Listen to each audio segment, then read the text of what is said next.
So when you're desiring to be chosen, it's like, if you give me any little bit of attention or affection or any of this, it's satiating that need on the inside, right? That says, what about me?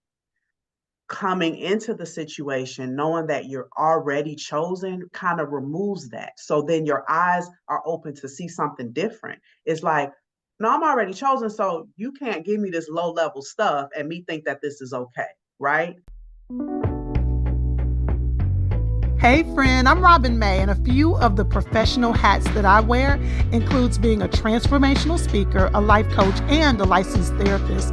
And personally, well, I'm a wife, a mommy to 3 girls, and a pastor's wife, just to name a few. Girl, I'm over here doing all the things while trying to stay in shape and keep my skin clear.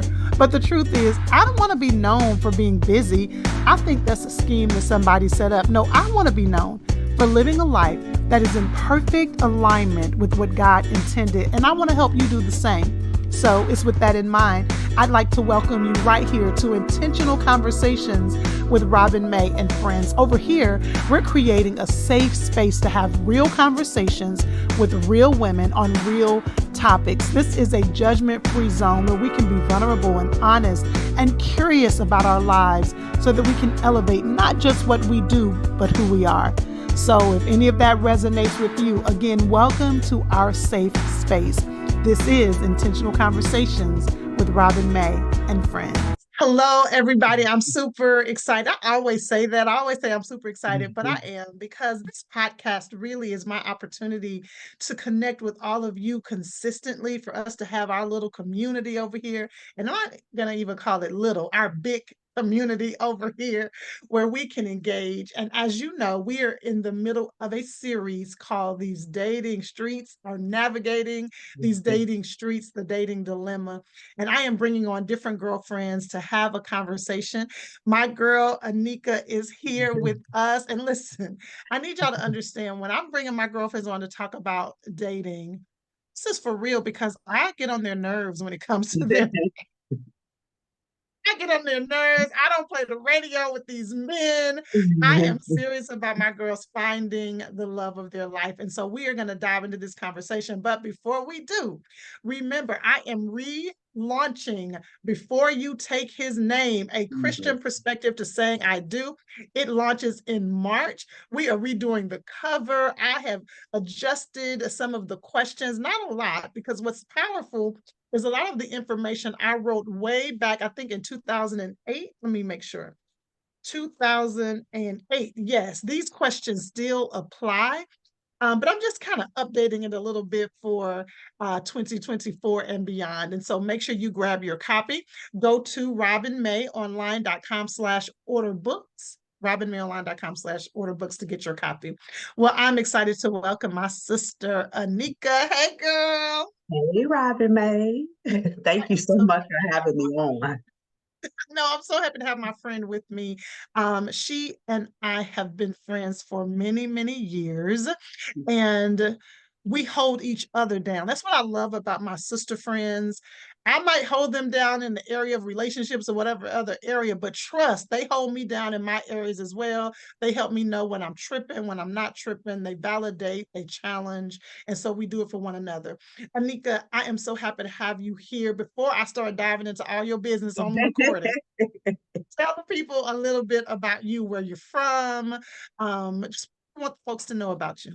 I'm from Chicago originally. I live in Seattle now. I never thought that I would move to the West Coast, but West Coast living is where it's at. Just thought Girl, yeah, she keeps trying to get me to come down there and visit. let me Or tell is you it up something. there? It's up. For you, it's up and over. Like it is the most northernest part, but it's amazing. Now it's not a lot of us here, but it's amazing here. Yes. Yeah, I mean, I went to school in Atlanta. That's where Robin and I met, and just have been. I am what they call the event coach. So I've been doing event planning for a long time. I'm currently the regional director at Microsoft for events. So just and the trajectory of my professional relationship has my professional life has been really Yeah, well, right? Like it really has. yeah, I've seen myself grow with leaps and bounds. So God has been really, really faithful to me. So real quick though, when it comes to your speak up a little bit, Anika, so that Okay. I can make sure that they hear you. Okay. But when it comes to your professional life, you say they call you the events coach. Everybody, including you, needs to call you the events coach because you know how to take an event, a regular old event, and take it to the next level. So not only do you do this um, on your paid corporate gig, you also do this as your business as well, correct? I mean, I know that's correct, but tell the people a little bit So about that. it is true. So I would like to say I'm on a little bit of a hiatus, but I'm really never on a little bit of a hiatus because my friends never allow me to be on a hiatus. And how you know that it's your gift is because it pulls to you, right? No matter what you do, Mm-hmm. whether you stop or not, it's gonna pull from you. So I'm seeing things, or people will ask me things, or I'm creating things in my mind.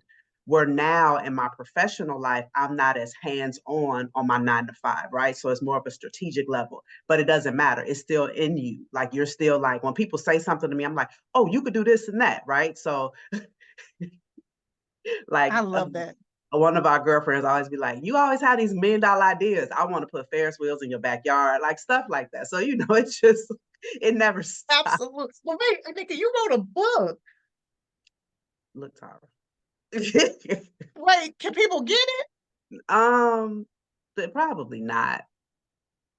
See, this is where we're going to go down a whole different path. You wrote a whole book to help people elevate their events. I did. So what happened was I was doing some church events, and I think sometimes in ministry Girl, you we about to say, I want you to say it. I want you to say it. But sometimes every time I walk into one of our events here at TFC, I think about you because there is a cardinal rule that you have that we do all the time. first Okay, keep going. rule number one is no plastic tablecloths. Okay, please. I think we should actually take them out of business. Like unless you are doing an arts and crafts special with your kids, there should be no need for a plastic tablecloth. I don't understand why people are keeping these. It just it you can see through them. They don't go all the way to the floor, like they get ripped. They have them in so many colors that I think that's why people think it's okay, because they're like, oh, this matches my scheme, my aesthetic. It doesn't. You could just have a regular black linen that goes to the floor, will just elevate it so much Yeah. more. But y'all, I know this is not, but we got to talk about this. Anika, every time I walk into a TFC event, I think Anika would be ready to fight us. Girl, Oh. I did a reel the other day. Nika, y'all, this is real story. I did a reel from our couples event, and I'm showing the decorations, and I was like, Anika is probably going to DM me. I'm so proud that you didn't, because we Probably have. because I didn't But see here's the it. deal. It's not the team here, because the team here is serious about decor. We have several people who kind of help us make it look good, and they are serious about decor. And we have the linen tablecloths. But let me tell you the issue. Pastor of the church, I ain't gonna say his name, okay? But the pastor of the church said, if I get one more $800 cleaning bill, then everybody gonna get fired. So they like, but what maybe we could do is use the linen and put something over it to protect it. Yeah, but you can wash them yourselves, right? See, she ain't giving us no leeway. You can really, Gotta like, put you them in the can. washing Yeah, machine. like I'm sure you have people on the committee, like you all can divvy them up, and people can take like 5 home at a time and wash them yourselves. You don't have to send them to the cleaners. You can wash them on, put a little spot cleaner on them, wash them on delicate, bring them out, iron them, steam them. So I don't know. Anika, baby, they are in when we finish this Zoom, when we finish this interview, I promise y'all, I'm taking my phone, putting her on Marco, because she does Marco for me, because I don't have an iPhone. I don't care. And I'm gonna take you in the room, and I'm gonna show you how nicely, shout out to Shama, how nicely Shama has them hanging in there, Shout neat out to and Shamla. organized. Okay, so that's who Anika is. That's not just who she is. Let me say that. That's what she does professionally and for her business. She is just phenomenal. She has not told y'all she is the prophet to the prophets, baby. If you need a word from the Lord, if you have a dream, you need to call, don't call my girl because there's enough of us calling her. You need to find you one like her. Call her. She loves God. And we're going to get into that when it comes to these dating streets. Now, tell the people a little bit about your current relational status. Are you single? Ever been married? Do you have any children? I've never been married. I have no children. I have thousand nieces, nephews, and godkids, which they keep me active. I'm very grateful for them. I am dating, but yeah, I'm dating in these dating streets. Okay. Okay. All right. So this conversation is going to be so good because for many reasons. I'm not going to go there. But before we get started, I want to talk a little bit first about your story because I interviewed my girl Latrice for the first interview of this series. And one of the things we spent a lot of time talking about was her upbringing, because the truth is your backstory tells a lot about your current story. So whoever is listening, even if you aren't single, if you're married, how you're showing up in your marriage, I'm telling you, your story, your childhood plays a part into that. So I want you to share a little bit about your experiences. So you told us you're from Chicago. Who were your primary caregivers? How would you describe your childhood? Tell us a little bit about that. So, my primary caregivers up until I was 7, yeah, were my mother, my father.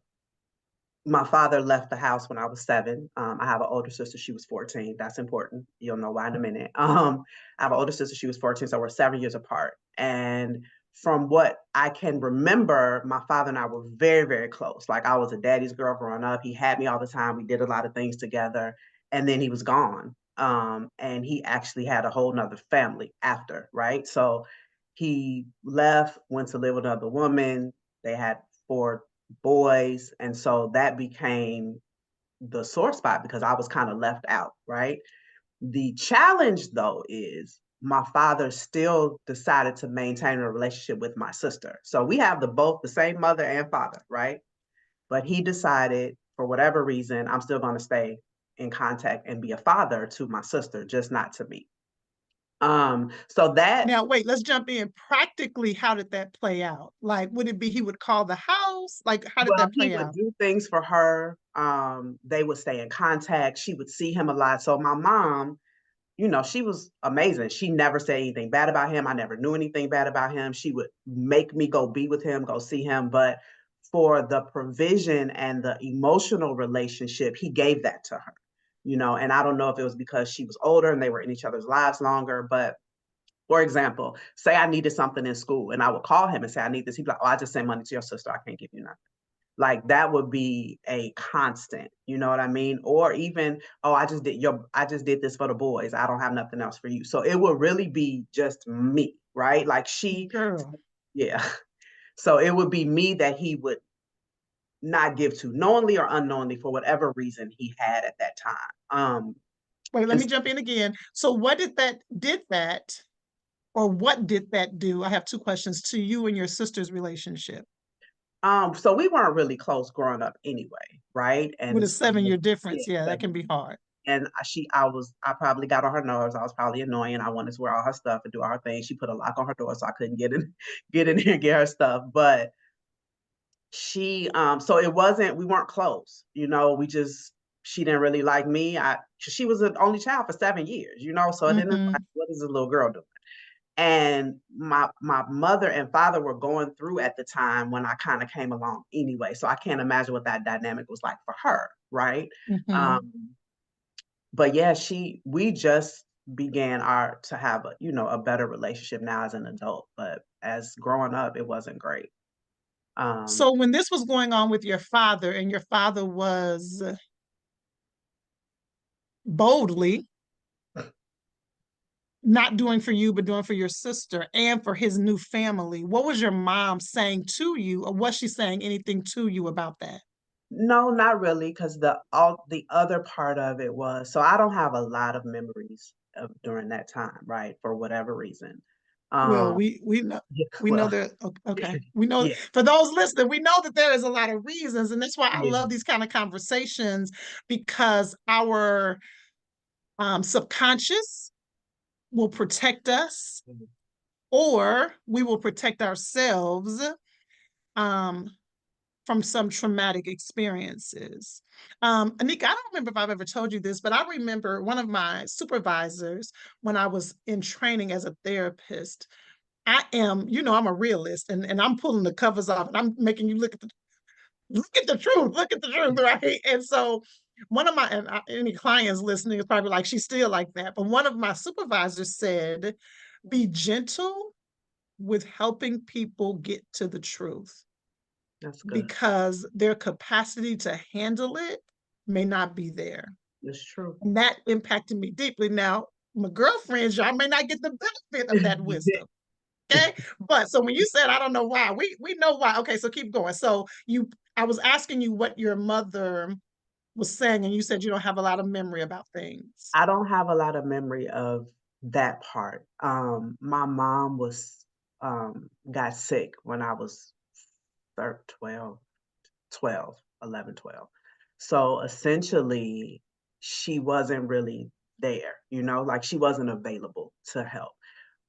Conversely, she also had found somebody who really, as an adult now, I get it. Like he loved her. I'm happy for her now, right? In the moment, I was giving Harpo, who is this nigga? Harpo, who is this man? Because I I needed something for me, right? I needed somebody to pay attention to Anika, and I felt like I just wasn't getting it. Do you know what I mean? And then now my mom is in this great again now phenomenal. She's in this great relationship with this man who loves her and is he obsessed with her and he's taking her all of these places and they're dating and they're doing things. But for me, I felt left out, because she like you can stay with your auntie, your grandmama. I'm going here. We going on road trips.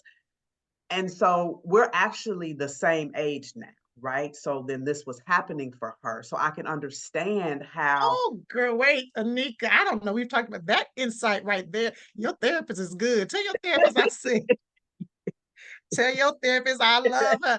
But because Anika, that correlation, the fact that now as a single or a woman that's dating, you can see Yeah, probably what story she was yeah, telling herself to yeah. validate what was happening. Absolutely. Heck yeah. Because let me tell you, I mean, I don't have a child, but I got a dog. I'll be like, okay, Shiloh, you're gonna go ahead and go to the sitter for like 7 days. It's fine. But You're gonna be okay. you're gonna be all right. And wait a minute, by then you're 14. Yeah, I'm about 14, 13, 14, because she died. I was 16 when she died. So she was sick for like 4 years. So yeah, during that time. You're about 14 years old, and that means Yeah, you're a teenager, and teenagers make us all sick, okay? yeah, okay. I get it. I Oh, wasn't a great teenager, and even but if you were, like my girls are good, but they be smelling themselves, right? So you're mhm, dealing that. Okay, so that's um, happening, and then fast forward, you turn 16, and she passes away. yep, she's gone. So my senior year in high school, and First of she had all, why were you a senior at 16? maybe 17, 16, 17. No, when I started, I was I don't know, Robin. 16, Okay, 17. okay, It, keep going. maybe I was 94. Let me see. Let me add it That's up. okay. I get caught up on the wrong parts of the story. Okay, keep going. 16, 17. I don't remember. But so when she initially got it, she had beat it. She was in remission. And then it came back very aggressively and she went down pretty quickly. So I can definitely remember in like September, October, November, her starting to go down. And by March, she was gone. Um, the other thing is everybody had moved into my home. My grandparents, my aunt, and my uncle, me, my sister, my mama all lived in the home because they were taking care of her. And I was just not happy, and I wanted to be with my friends and I didn't want to do none of the stuff they was trying to get me to do stuff. I probably had a flip mouth. Like looking back on it, I understand why I'm hurting. I'm 15, my mama's dead, my mama's dying, my father's not there. Nobody is really there for me, right? And so it's probably where my people pleaser started. And so just saying. And so that became kind of the foundation for me, nobody being there for me. You know what I mean? And being okay and accepting that nobody was there for me and being like, well, this must be the norm, right? So I need to be there for everybody else, and then I shouldn't have to expect anybody to be there for me. I'm not about to cry on this show. Um, I don't need to expect that, right? I need to be able to settle for the fact that my needs and my wants can go overlooked. Um, Okay, breathe, because I can see it happening, honey. yeah, Breathe, breathe, breathe. give me But this is why we do these conversations. So I'm gonna pause. We're gonna breathe. And I'm going to talk to the audience. This is why I have these types of friends who can come onto this conversation and be vulnerable and real. And my prayer is her vulnerability is exposing a place in you, again, whether you're married or not, or single or not, exposing a part of you where you began to tell yourself your own story. Because Anika was telling herself a story. And this is what's so amazing. Anika, if you want to go off screen for a little bit, you can. If you're not, you don't have to. Okay. This is the powerful thing about the stories we tell ourselves. Watch this, y'all. The challenge is there's enough truth in the story that we believe the rest of the story. So when you hear me say you got to be careful of the story you're telling yourself, sometimes that can land in a way that feels in like it's being invalidated, like the story isn't true.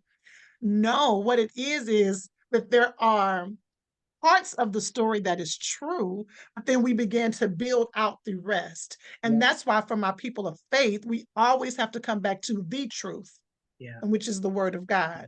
For my yeah. people of faith, if you're not a person of faith, you have to find whatever your truth is. But for this podcast, we're talking about the truth being the word of God. And Anika, that's why I don't play about us taking scripture out of context. We got to keep the scripture in context so that we can get the real truth. Okay.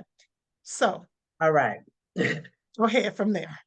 So I was a senior, so I was getting ready to go to college, and I went to college with my best friend from high school, right? And it was so amazing because God, even though there are things that we don't have, He'll always give us something to replace it. And I am very fortunate that every true friend that I have in my life, they have invited me into their family. It's the Mm-hmm, weirdest thing, but they do. mm-hmm, Like, I become part of their family, they mom, they sisters, all of that, right? So my best friend in high school, her mama, her all of them, they embraced me. Like, I would stay with them a lot when we were still in school. My mom was sick, and so we went to college together, right? So we were roommates, and we went through that course together. And I believe that God set that for me, right? And mm-hmm.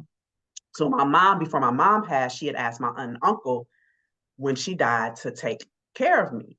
And I think that they just weren't really equipped for it, right? They were going through their own thing. Again, knowing this now, and they didn't have children. So you got this girl who's devastated. Her mom's dead. She's, emotionally probably not really there. She's not listening to you. I'm probably, I'm not really the most attentive or the most obedient person at that point. I've got a flip mouth. I'm doing all of this stuff. And then I come into your home and then you just lost your sister, so it's a lot of Mm-hmm. things happening. And then you're going through something in your own life. So it's a lot of things happening that I still felt like I'm still being pushed to the side. You know what I mean? Mm-hmm. It's like, I know that that's the enemy's plan for my life, is to always make me feel like I just made it. I just didn't make it. I'm just not enough to be this person. Like, I know that that's his desire for me, because anytime something will happen, that's the thought, is like, see, you just wasn't enough for that. You know what I mean? You just weren't enough for that. Yep, Like the story. yep, So for those who are listening, because Nika, you've done a lot of therapy, a lot. you've done a lot of work on your heart, you allow the Holy Spirit to shine a light on the dark places so that you can get clarity. You got your friends. Baby. So you have discovered your wound, your internal wound. So can you share what is that wound that keeps coming up for you? You just kind of shared it, but kind of break that down.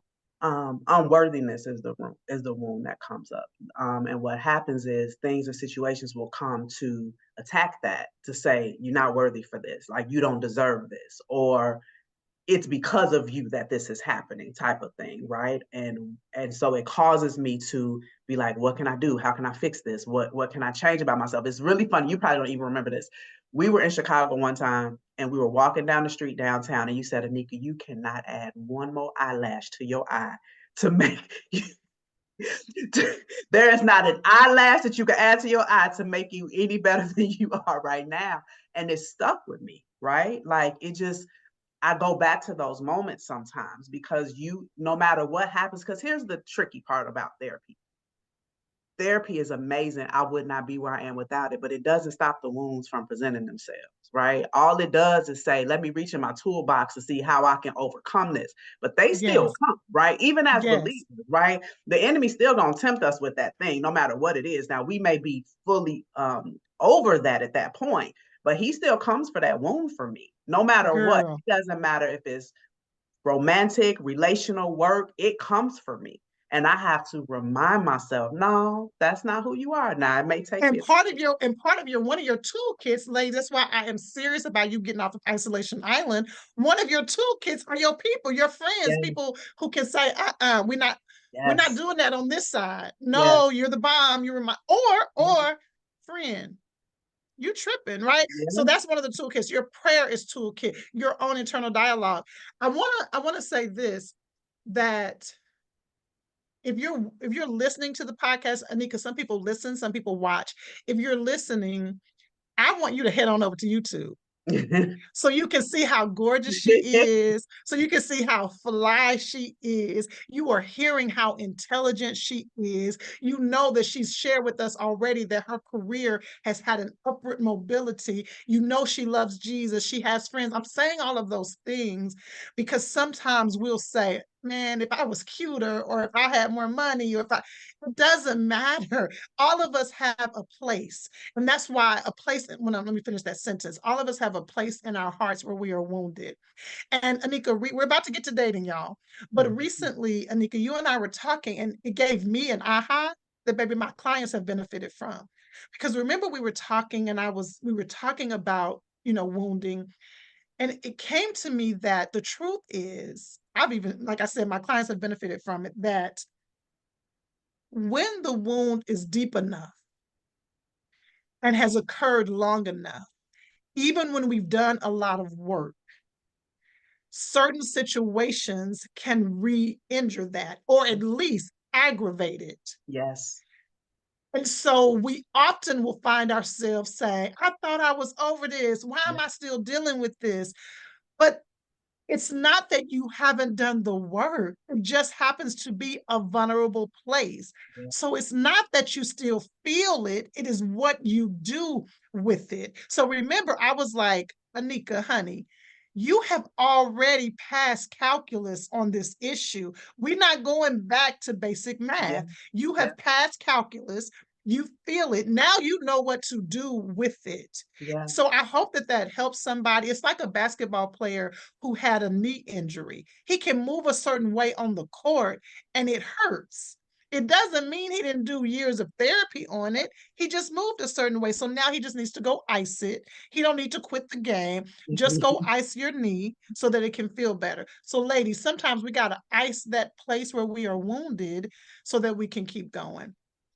So you've broke it down to us. You've talked about your story. You've talked about kind of that internal wound. Let's move to dating. I'm gonna ask you a big question. We're taking a big leap, y'all. We're going all the way from that to this. How has that wound showed up for you when dating? Not necessarily who you're dating now, but just in general. It's shown up in quite a few ways. In the past, I would kind of accept treatment that I shouldn't have accepted, right? Just because you want to be chosen instead of knowing that you chosen. Do you know what I mean? Like that's a different thing. Desiring for you to choose me and knowing that I'm chosen is two different things. I- Anika, y'all, you cannot say that. You cannot drop that bomb and think I'm not gonna jump in. Help the people understand a little bit more about what you mean. It's one thing to desire to be chosen, but to come from a foundation of knowing that you're chosen. Break that down. So when you're desiring to be chosen, it's like, is if you give me any little bit of attention or affection or any of this, it's satiating that need on the inside, right? That says, what about me?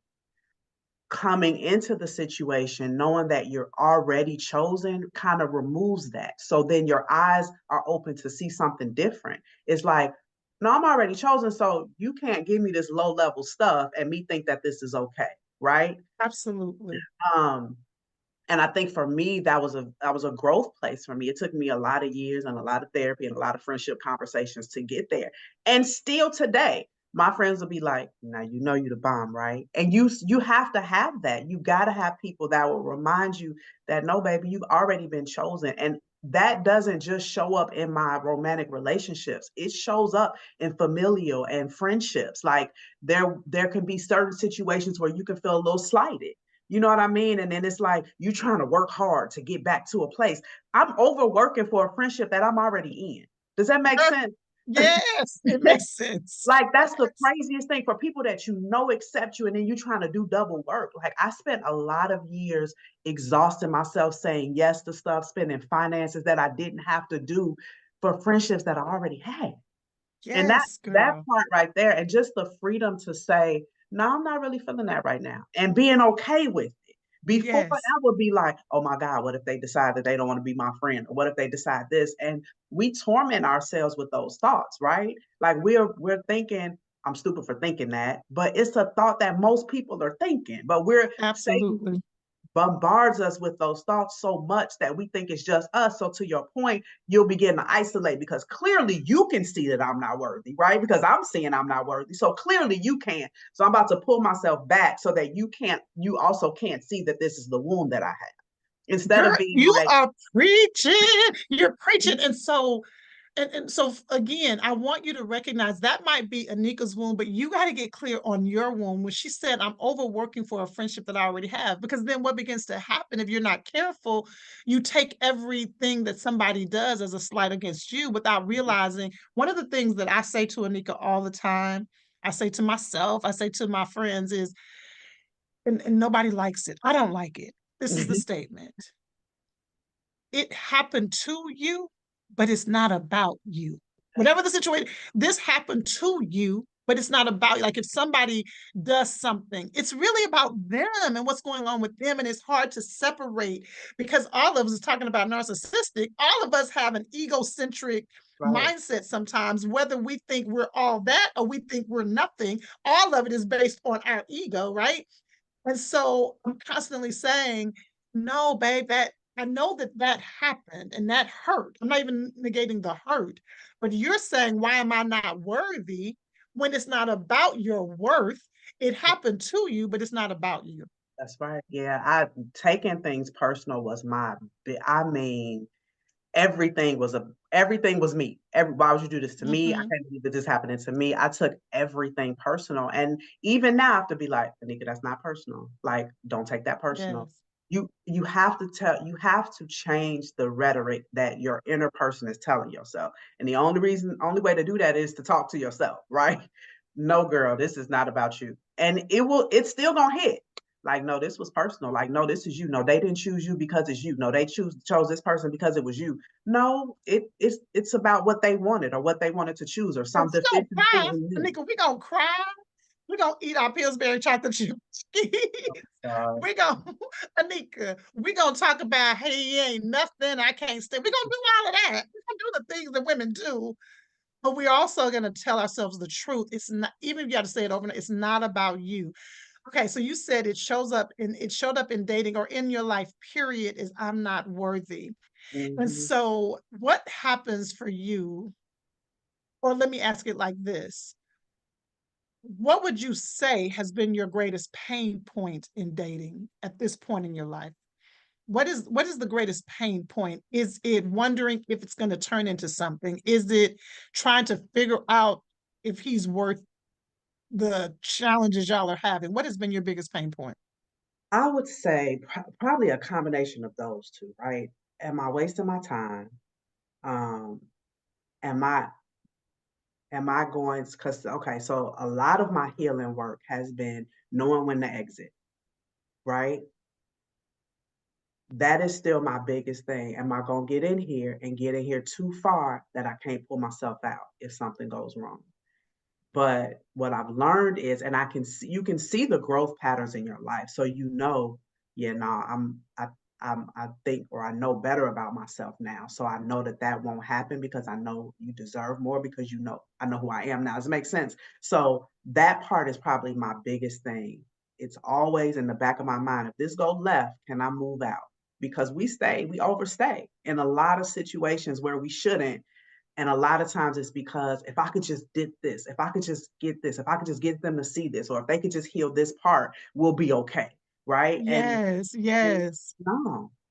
Okay, so question about that. Do you deal okay, and one of the things that Latrice said in my conversation with her, she said at this point in her life, she's a little bit over 50. She says at this point in her life, she's not interested in helping somebody build something, right? She's like, I'm not interested in helping somebody build. We need to be headed toward retirement. Well, taking that a little bit differently to you, how do you navigate he got potential? Like, do you get stuck in that, but he got potential. If I could just help him with this, we would be good. How do you navigate that? Well, potential is different, right? So it's not like money potential or stuff like that, but it's like I see this thing and all you love covers and heals it, right? So if I can love, and I've told this to Robin, like one of my challenges in the past would be like, I want to love you into loving me, right? And and that don't work, right? That's not happening. So that's out the. No. But what I'm saying is like, be, your gift can be very challenging to you. I have the ability to see things in people that may not be present right now. That's a hard thing. Like, it may sound good in theory, Mhm. but that's a hard thing when you're in dating and I can see you and I want you to get there, right? And Mm. I know that my toolbox may have what you need to get there. Do you know what I'm saying? Here's Yes. here's the gotcha. We all have free will though. So you may not want my toolbox. Even if God provided my toolbox for you, you may be like, I Yes. don't want that. I And want Anika, you're this. sitting there like, trust me, I Trust me. got you. But I if he got doesn't you. want If it, he doesn't want it, or he may not feel like that's his toolbox. And here's another part. God can tell you now, I don't believe it's one person for everybody, but God can be like, no, this is a good situation. You know what I'm saying? Because we all go in and ask and inquire. My friend, like I'm very like, what y'all think? What y'all do y'all know anything? Do you see mhm, anything? Do you hear anything? So I'm like, which is, wait a minute, which is the point of before you take his name, there are 13 questions you should ask yourself. But this is just a guide. I like to call it, it's risk mitigation. There's nothing that's going to take away all the risk, but if we yeah, can answer some of those questions, but to your point, you can finish your statement. You can ask your friends, but yeah, but at the end of the day, it's still on you, right? And for me, I think that's a little bit of a challenge for me sometimes because I understand why people do the things that they do and why they are the way that they are. And understanding that doesn't mean I have to be in it. And that's a hard place to know, right? I understand. I know why you do this. I know that you was hurt. I know that this happened to you as a kid. I know that you made these decisions. My person gives gratitude for that. I give space for that. Like and we talk about this all the time. I'm equipped for that, right? Like I have that type of, they call people healers, right? You know what I'm saying? I have that type of thing where I have enough capacity to handle that. mhm, Doesn't matter though, because sometimes it's not it, and they don't want that. And so you gotta know when to say, okay, instead of being like, no, I see it, I can make this happen for you. Be like, okay, that's fine. If you don't want it, it's well, you okay. know what you just said. I think if we go back to knowing your wound, often we love others in the through the lens of which we desperately want love. So if you have a wound of abandonment, then you want people to stay with you and love you despite anything. I got you. You desire that. So because you desire that so much, you will give that. Yeah, Got you. No, I understand you. I can help you. I promise. But it can keep you on a cycle of destruction because, again, if they aren't in the place where they are ready for that level, it doesn't matter how much you love yeah, them. It doesn't. I told most of my friends and even myself, you can do 15 jumping jacks and 50 back walkovers. That's not going to make Yeah, the it's tough. person be what you want them to be. Okay, so I have another question. I know we're about to start wrapping in a minute, but I have another question for you. Do you feel like there is a stigma that you face? Let me give you an example. Folks like to say Holly Berry is bad to the bone, but Hmm. she Holly can't keep a man, so it must be her. What's going on with her? So do you feel like there is, I'm not saying that I think that, I'm saying that's what's out there. Oh, yeah. Do you believe that there is a stigma, Anika, with being well over 40, single, never been married, with no children? Does that ever come into your thoughts? Um, I to be very honest, it doesn't from a thing of there's something wrong with it.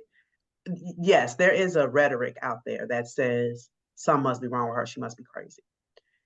When I look at myself, if I'm very honest with myself, I would had he allowed me to be married back then, I would probably be divorced, miserable on drug, like not on drugs, but like on medication, that type of thing all the time because I can't imagine the pressure I would have been putting on another person to fulfill what I needed to be fulfilled. Now, does it work for people? Yes. I've seen it. Like I've seen people heal through it. I may not have been able to, right, in a marriage. You know what I'm saying? Like I don't know mentally or emotionally what that would have done to me.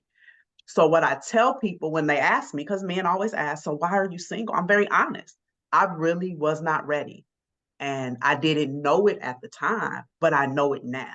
And I would rather be in a relationship with someone moving forward, even if well, I'm not having kids because 7, even if, even in the late stage, I would rather move into it healthy that I don't have to go through a lot of stuff that I've seen my friends go through or I would have had to go through. This is a different trajectory because I'm a different me. And I'm not Well, saying that it wouldn't have worked. It might have, but we would have went through a lot of hell, Robin, because I went through, sorry. We would have went through a lot of things, Robin, because I went through a lot of things. my friend, I told you my friends, they don't play no game. Okay, so she done used the N word. I'm sorry. This is a friend. Because I cannot confirm or deny what be happening after these Zooms with me. Baby, Okay, we so liable to say okay, anything. I'm the person that'll be like, am I on speakerphone? absolutely.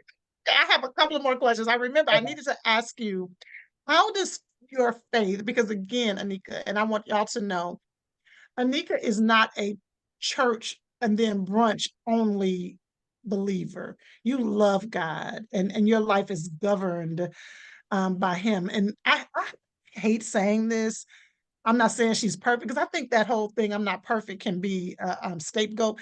But I'm not presenting it like she's an angel sitting up in the clouds of perfection. I'm just saying she loves God.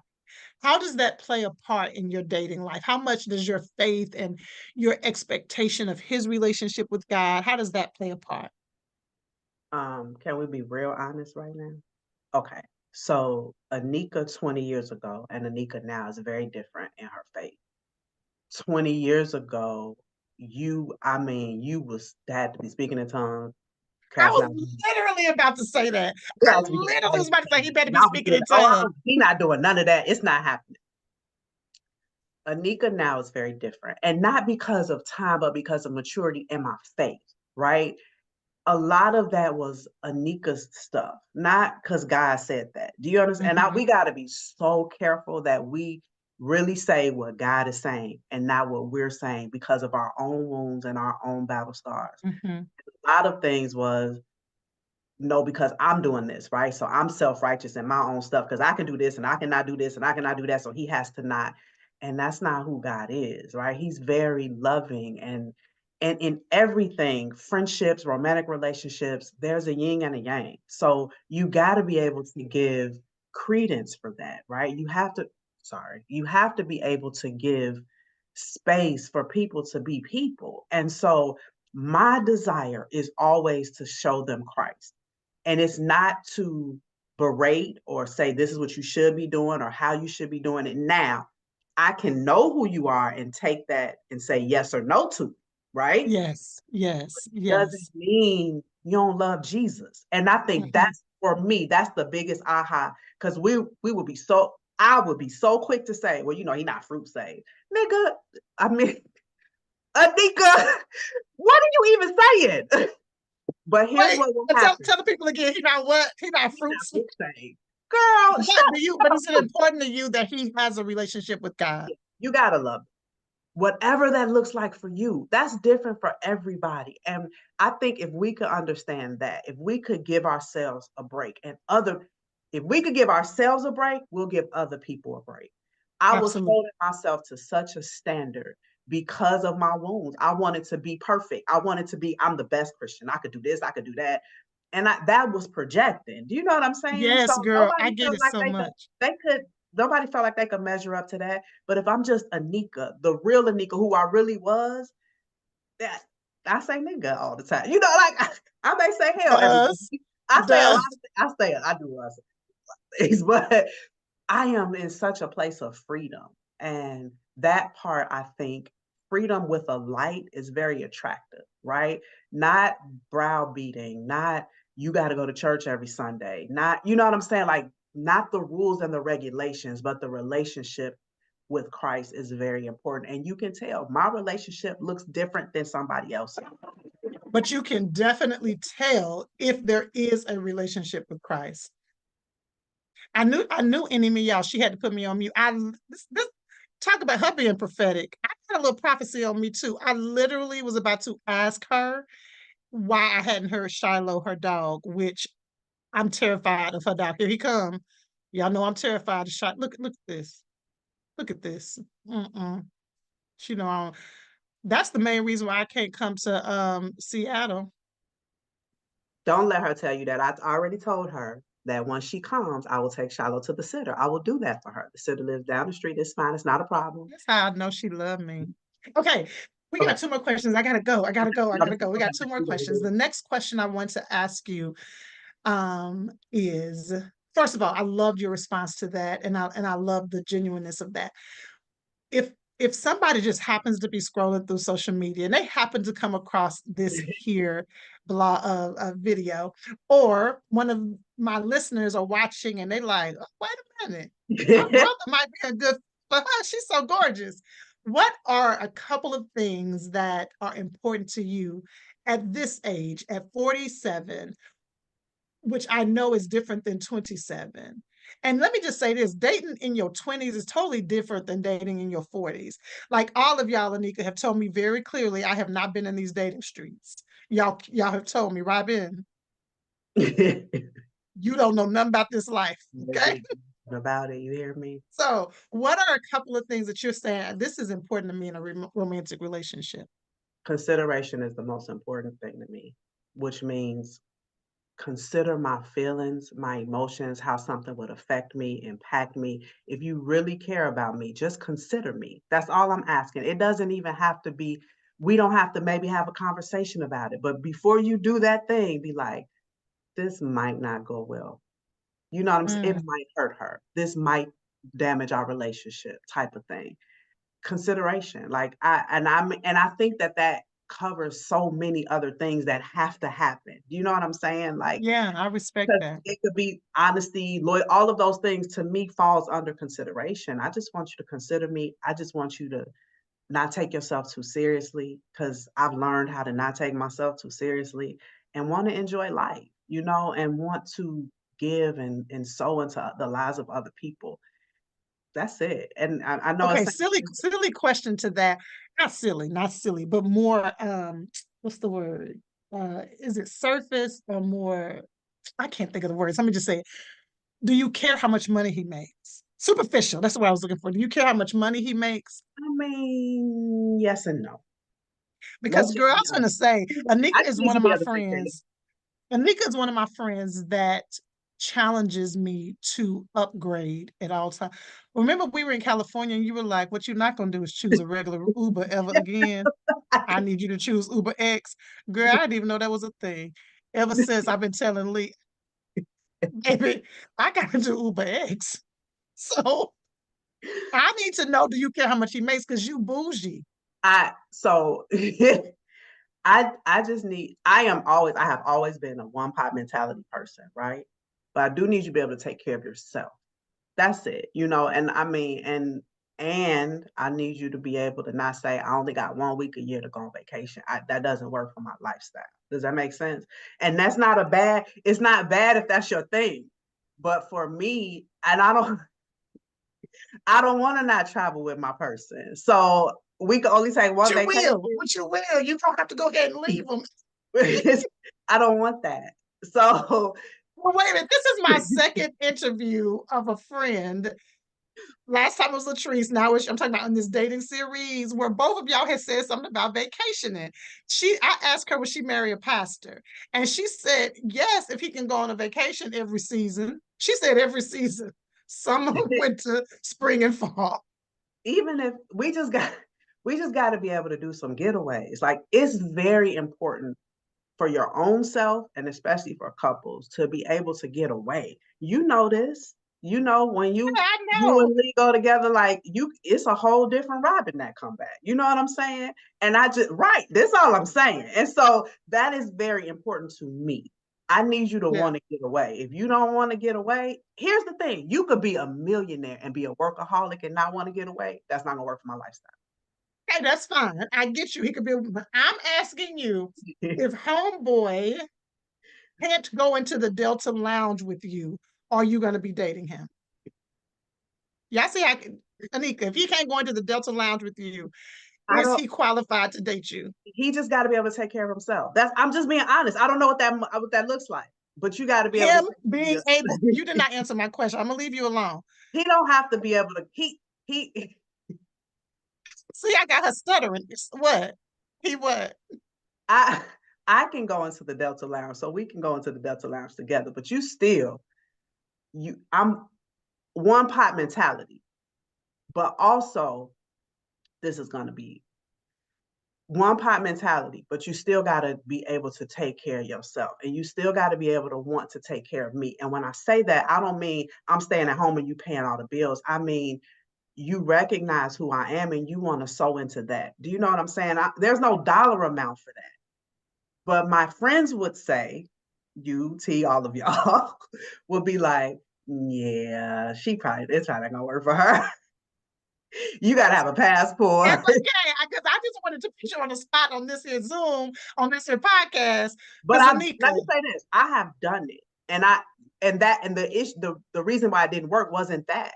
You know what I'm saying? And you also got to be okay with that. What if I do make more money than you? Are you going to be okay with that? Because I'm still going to treat you like a man. I'm still going to honor you and respect you, and nobody would ever know it. But are you going to be able to be okay with that if I make more? Now I'm with you on that. And a lot of times that's the issue. That ego begins to come up. Okay, last question, then we got to go. What would you tell that I had another number, but I'm going to go even further. What would you tell that 17-year-old girl that felt abandoned, even though she didn't know the word abandoned? What would you tell her from this grown adult's perspective when it comes to dating? What would you tell her? A few things. You're chosen already. You're loved already. Date multiple dudes. It's okay. Enjoy your life. Don't take yourself too seriously. And at the end of it, it's going to be everything you thought it could be. Anika, I am going to send that last line to both of the teens that I am raising to make sure that they know exactly what you just said. I'm going to say, Auntie Anika got a message for you. Yeah. Well, I love you. I love you so much. Thank you so much for this. This was great. I've cried, I've laughed. But this is really what our conversations are like all the time. I cry, laugh, I will bark. I mean, we may not always look this fabulous while we have these conversations, but we might have that hair right. Can we give a moment of appreciation for all of this that is Robin May right now? Come on, Robin. Let us see it. Anika, you were so proud of me with this color in my hair, huh? Let me tell you, I am proud of Robin May. Do you hear what I'm telling you? Look, I might have on my my Right. do-rag. Anika is over there with that. You normally are working out, having just finished working out. Anika's the one who's taught me how to handle. My girlfriend Zenobia, who stretched me with this color. You told me how to take care of my edges. We all in this thing together. Anika, I love you. I know that women are going to be blessed. How can they follow you on Instagram so that they can DM you and tell you how much you bless them? My Instagram is Anika Kai, so that's Anika Kai. I'm on it. I check it. I may not post as much, but I'm really grateful. My passion is always, and it was funny. I'm gonna say this last thing. My passion is really, really young women because I just really would desire them not to have to make the same mistakes that I did. So the fact that you said you would give it to your daughters means a lot to me because that's my thing, right? I love young girls. Whether you got a daddy in your home or not, there's things that we go through as young women that can either set us on the right course or derail us. So I'm always a listener to So, the girls. I know. So come back. So you want to so girls to me? what program are we going to put together? What No, seriously. don't worry about it, people. We're gonna have something soon. I love you, sis. I'll talk to you Love you next too. time. All right. Thanks, Bye. Robin. Bye. Well, girl, that's it for this episode. I already know you have at least one aha, one takeaway that's going to help you continue to live intentionally, fully engaged. But before you go, girl, I have another opportunity for you to take your investment into you to the next level. Listen, you and I both know that there are some patterns that you have been dealing with for a long time. You and I both know that there's just something that you can't seem to identify that's keeping you from getting to the next level. Or maybe for you, girl, maybe this one is for you. Maybe things are good, but you just know they could be better, but you just don't quite know what the missing piece is. Well, after some prayerful consideration, I decided to offer to all of you what I'm calling bite-sized breakthroughs for busy women. Listen, girl, one of the things I hear all the time is, Robin, I just don't have the time.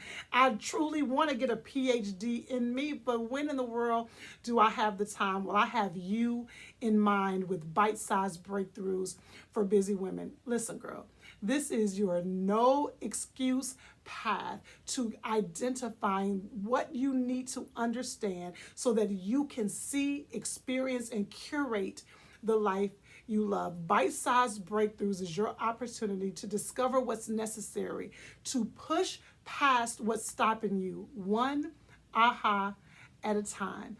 This is a low investment, no risk opportunity for you. So stop what you're doing right now. Head on over to robinmayonline.com/breakthrough. robinmayonline.com/breakthrough. This one is for you.